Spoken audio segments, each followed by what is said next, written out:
ان شاء الله تعالی په 16 اکتوبر باندې ان شاء الله دلته د جمعې د منځ نه پس ډایرکټ کا خیر استقبال ربیع الاول شریف جلوسی چارسده فاروق اعظم چوک پورې تاسو ټول دوستانو ته مخواست دی چې چارسده ته دلته دربار شریف ته په 16 اکتوبر باندې د جمعې په ورځ باندې ځان د جمعې منځ لره ورسئ موټرسایکل باندې خپل گاډو باندې او ان شاء الله چې څنګه د جمعې منځ وشي سره د میلاد شریف د جنډو سره د تحریک د جنډو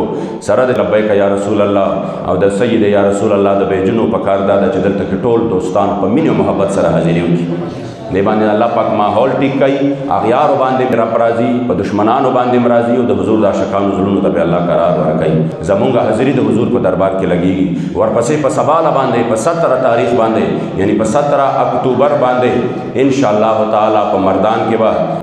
گجرو غړې نه مونږه ان شاء الله تعالی روانېږو سرپلنا او دا به خیری په مردان کې استقبال ربیع الاول شریف جلوسی دریو بجو لبا ان شاء الله تعالی التزام رسو کوم دوستان مردان ته تل غواړي په کار دا چې هغه مخکې نه دریو بجو نه مخکې دلته کې حاضری ولګي نو دې ځنه ان شاء الله تعالی بیا موږ یو ځای روان شو چې کوم د مضافات او ملګری وي دوستان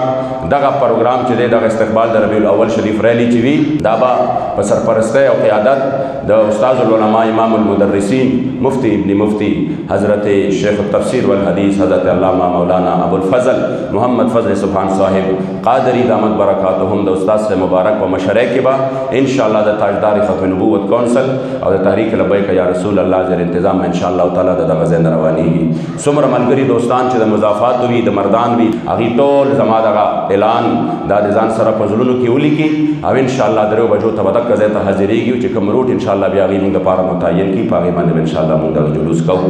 او بیا چې کله 12 ربیع الاول شریف اعلان وشي دا به ان شاء الله تعالی مرکزی جلوس هم د دک ځای نه د مردان نه د استاد صاحب په سرپرستی کې ان شاء الله روانېږي الله کریم جل جلاله دې ټول پروګرامونه په ډېر خیر او خوشاله سره وکړي